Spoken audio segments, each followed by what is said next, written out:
For most of the 18th century, the Caribbean Sea was a deadly place to sail. Its waters were terrorized by the fearsome Captain Remington. Rumors spread from port to port about Remington's pact with the devil.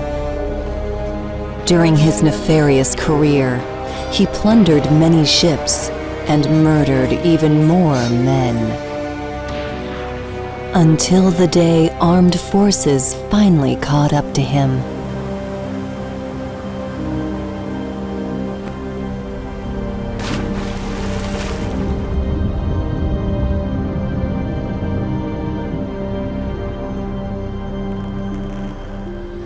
Now, 300 years later, Remington's body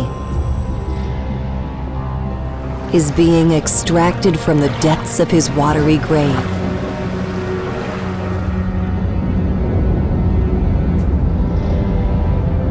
Soon, this precious artifact will be on display in the Caribbean Naval Museum. My museum.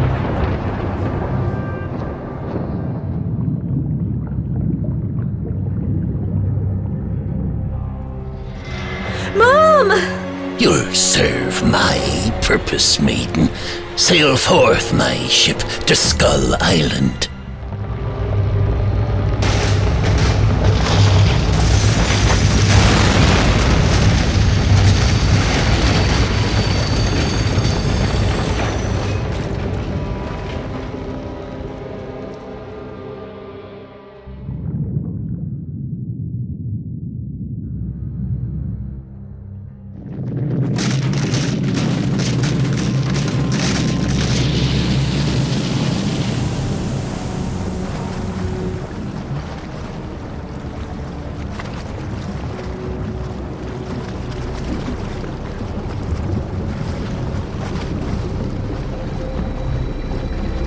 I can't see anything. Where am I?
Thank you.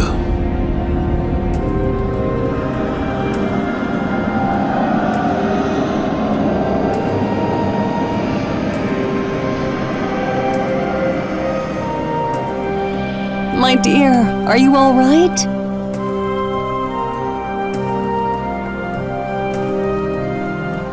Mom, you saved me! I always will.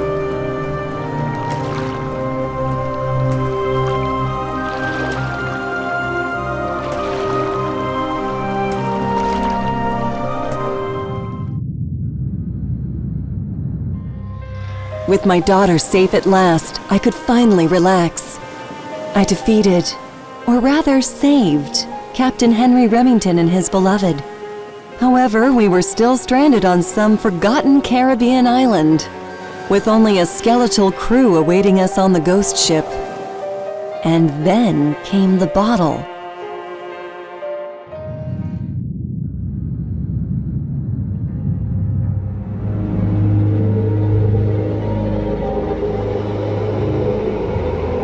I'm free at last! So long, Davy Jones! So long, damned curse! So long, mortal plane! Thank you. Take this map with coordinates. It will guide you home, so we both can finally rest.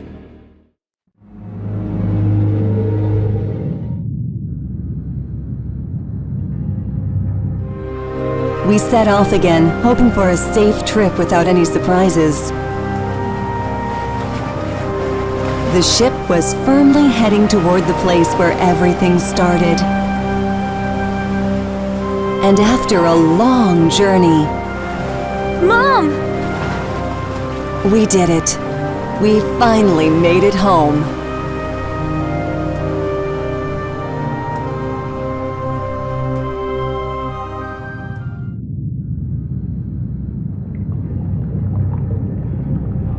The people of the Caribbean first heard about Captain Remington and his black galleon when he sank 2 passenger ships near Ile Simona. Those who survived were taken aboard and later sold as slaves. Tales of Remington's cruel and ruthless manner spread.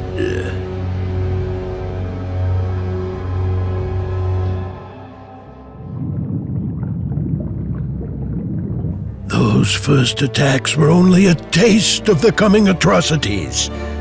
Soon, Captain Remington boarded and sank commercial ships.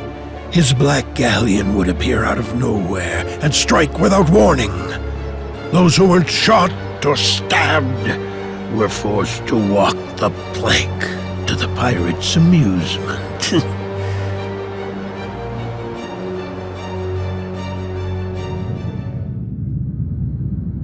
People were frightened and began to suspect Remington must have made a bargain to come by such unearthly skills. His crew was said to consist of sea monsters, convicts, and cannibals. His ship was thought to be invincible and capable of casting storms, fog, and eerie calm.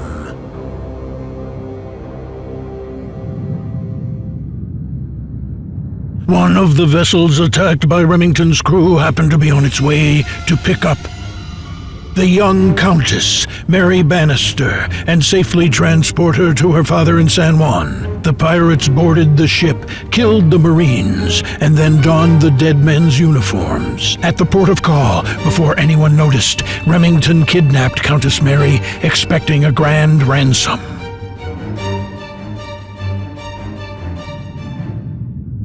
During her days aboard Remington's black galleon, the captive Mary Bannister turned out to be fearless, peaceful, and resilient as she tried to shun the pirates' advances. Captain Remington was keeping her out of harm's way. On rare occasions, Mary was given permission to visit the deck. Once, to avoid her father's disgrace, she attempted suicide and jumped into the water.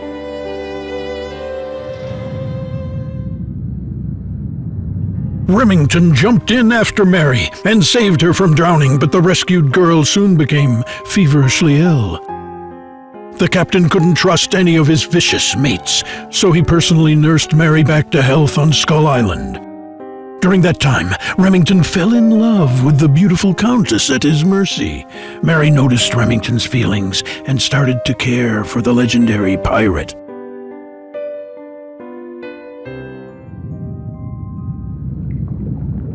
While Remington's and Mary's love was becoming mutual, Mary's father was preparing a coalition of military forces to rescue the girl.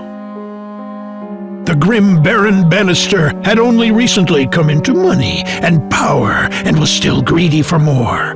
He was planning to kill 3 birds with 1 stone. Liberate his daughter, kill the fearsome pirate, and save the ransom.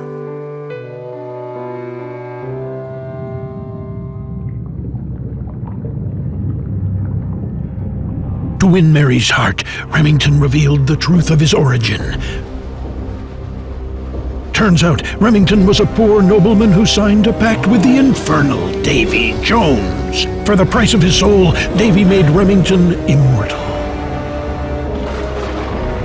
The all-powerful Remington joined forces with Caribbean pirates and acquired a formidable crew. And now, thanks to Mary, the captain promised to end his pirate career. The star-crossed lovers planned to marry at once, with all the sea's pirates in attendance to witness their vows to each other.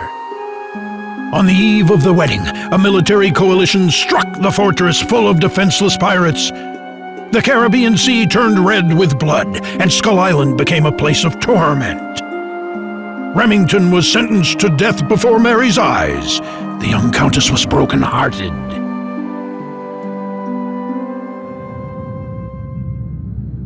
Baron Bannister was claimed victorious for killing Remington and his nefarious crew.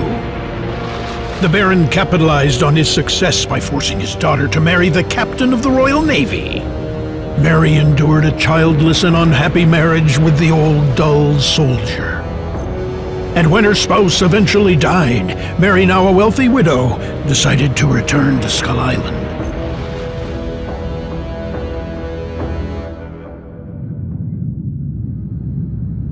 Even though Skull Island was now a sad and dreary place, memories of happier times came back to Mary as she started wandering the familiar grounds.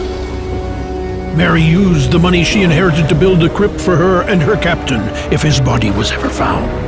Soon after that, the lonely Mary died. According to her wishes, she was buried at the new crypt.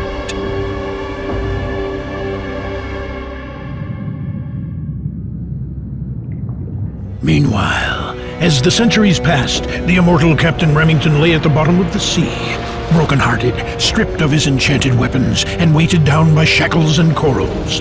The only person who could make him happy was dead. The only thing which could redeem him, a gift for the bride, was still in the cursed chest on his galleon.